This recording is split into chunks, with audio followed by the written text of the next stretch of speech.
Welcome back to the news at 10. Brighter days seem to be here for the Nigerian youth. If the promises of Kaiser STEM summer camp is anything to go by, a group of school children across Nigeria have been receiving training on the process of construction engineering. Organizers of the summer camp say it's better to catch them young and build their minds for a better and impactful future in Nigeria, especially those who are science-oriented. It's a training on construction engineering, and these young minds are fitting into it. The need to catch their minds and develop them beyond their imagination is what Kaiser Summer Camp is all about. We hope that when your interest in the construction industry is stimulated, you will not be underutilized. We are trying to build a better future in the construction industry that will create jobs for you all. This is the second camp out on science, technology, engineering and mathematics, STEM. Seth Michael was one of the campers last year. He shares his new interest in robotic construction. The reason I went to camp, I saw the manual labors. Then me wanting to study robotics, that's mechatronics engineer, I made up my mind to study construction robotics, in which I can use robots. I can use robots to enhance the manual labor of construction. Construction that takes us months, years before in Nigeria. I want to take it weeks. Mr. Iguano Kaisabo is the chairman of Kaiser Foundation. He says the Nigerian construction industry is dominated by foreigners, and that rhetoric must change. We need to manage quality to make sure that the buildings that are constructed are safe for people to use. And once they are safe for people to use, then you're not going to have problems of building collapse. So these children have been taught at an early age that it's not just to build, but need to build safely and need to build with quality in mind. So that's what we're doing. We're trying to inject that into them at this point, because part of the problem we have is that we have a culture where we don't build safe and we don't build to quality, we don't follow specifications. That's why we have collapsed buildings. All about theories. The children are moved to construction site for more exposure about the practicals. Loretta Chiogo, Channels Television News.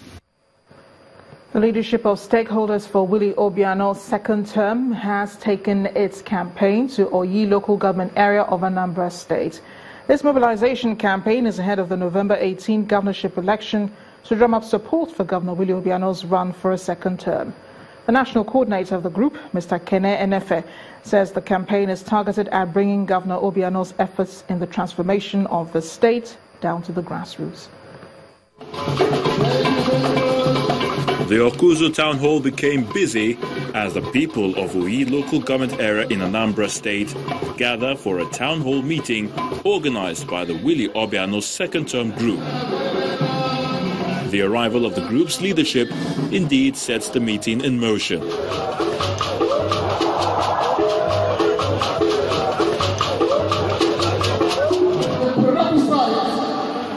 For anybody in office to ask for second term is performance.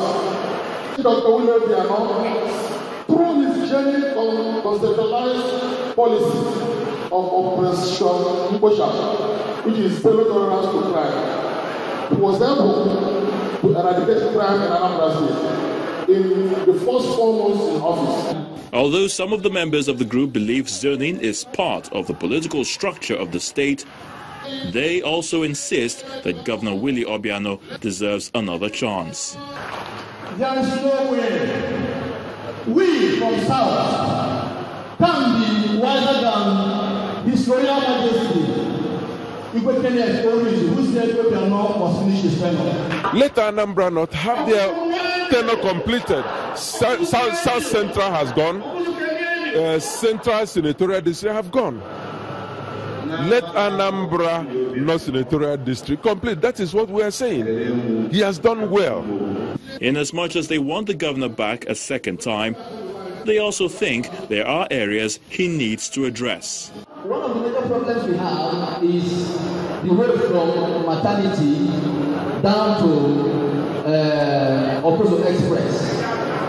And we as well want our boys and girls, all the youths in that world too, to be empowered. These roads are major arterial roads that enable our people do their daily work and daily livelihood. And we are also determined that the 20 million security, 20 million project and the security will be pursued vigorously in the next few weeks. It's less than 3 months to the governorship election in the state, and efforts are being intensified by the governor's supporters to ensure that he has the overwhelming numbers at the poll that will guarantee him a second term in office. Many people have been rendered homeless as a result of flood in Jajimaji town of Karasuwa local government area of Yobe State, northeast Nigeria. A council chairman of the area, Mr. Ubalio Gambo, who confirmed the disaster, told Channels Television that a torrential downpour that lasted several hours caused the flood, which also destroyed property of the victims. Everywhere is flooded with collapsed mud and thatched houses. People rendered homeless. Although the flood water that submerged Jajimaji town of Karasuwa local government area in Yobe State has receded, residents say it's an annual occurrence. They are appealing for government's intervention. We have already addressed the issue of health. We have set our team to be with that victims throughout before the intervention of state government. Equally, about the foods and other things, we do our best based on our ability. That's what all we do. The State Emergency Management Agency has come to assess the scale of destruction. We are here specifically to make an assessment of the situation. Early in the morning, a team from our office were here on the emergency assessment. Later, His Excellency the Deputy Governor called the Deputy Governor and directed that we should come immediately and ascertain the level of damage and the necessary support that needs to be given to the people. The people of Jajimaji town may expect to get relief material from the emergency agency, but what is more important to them is a lasting solution to this menace that keeps sweeping their homes and property away.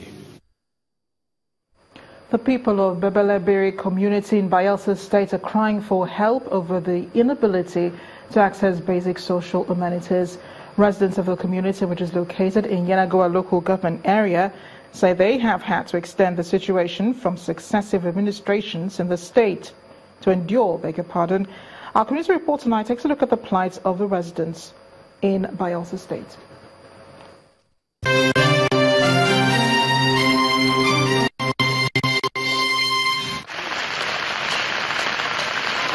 Whenever the rainy season comes around, it is expected that residents of Bebelebiri community in Bayelsa State would be happy. But they receive the season with groaning. Rainy season, no year, rainy season like this, we always suffer. That is the problem we need. We need bridge here. The second side where you see water, we need bridge there too. The people go through the rigors of preparing for their daily activities under the most uncomfortable conditions. When rain fall, nobody fit trek come outside, come buy food. And our children, they go school for inside Yeneka. The road, they bad. Muddy roads make it difficult to move around. Rain boots are a necessary fashion addition to keep one from getting stuck in their tracks. A slip will lead to falling flat in the mud, so all take each step with guided caution. The road is very bad up to the extent some of our mothers cannot access in Agoa. I hear that it's not even on 1 kilometer. It is not being done. So if there is any challenge the governor is facing, he should let us know. We can stand one-on-one and walk out. For those who have to get to their offices or schools, the only means of travel is by canoe. An interesting thing to note is that most of the canoe operators are women. They do not mind the stress as the business puts food on the table.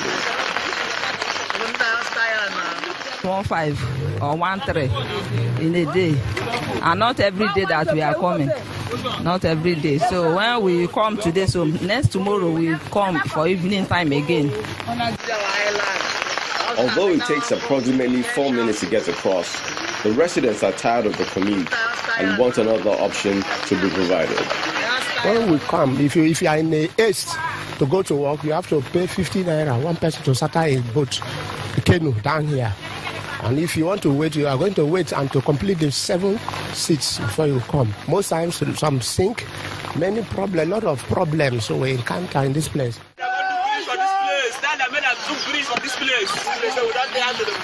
As at the time of this report, no statement has been made by the authorities, but the people say they are tired of reporting the matter to the state government because promises have been made over their plight without ever getting fulfilled. Every election period, the governments come to this place and talk to us, convince us, we vote. At the end of the year, we see nothing.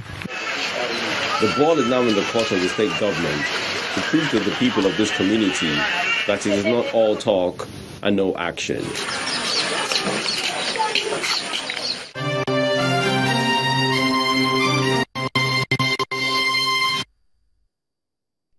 Contemporary African artworks reflect timeliness, movements and changes facing Africa today. And Disea Tantua is considered by many to be a leading artist in this area as it combines mobility and creativity. Art Review tonight takes us into the mind of the artist.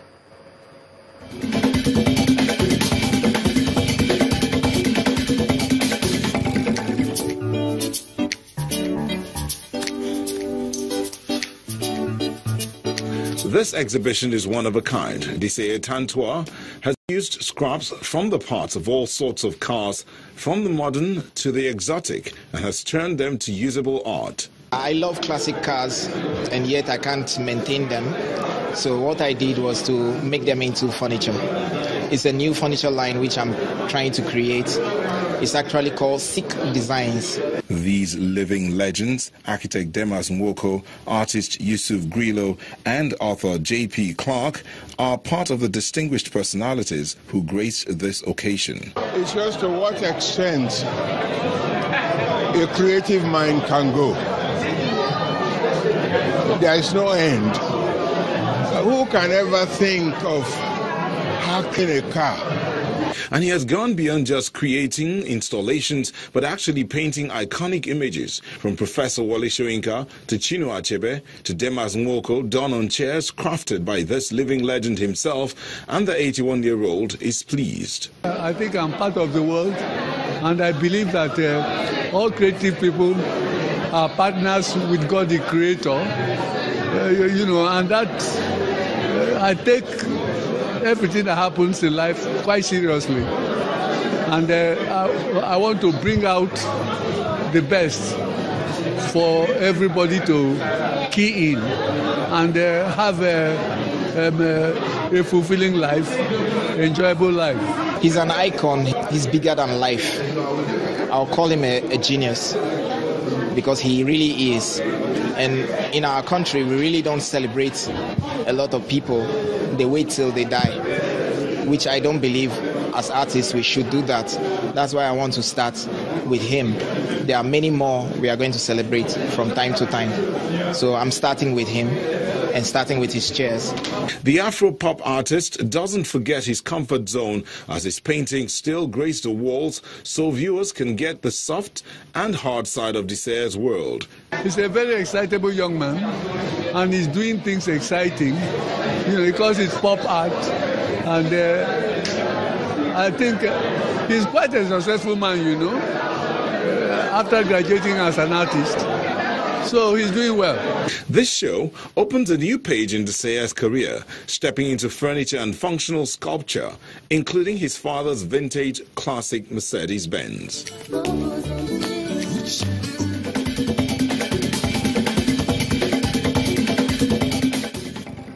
Still ahead on the news at 10, Nigeria's The Tigers are through to the quarterfinals of the FIBA AfroBasket after winning their third straight game in Group B. Just stay with us.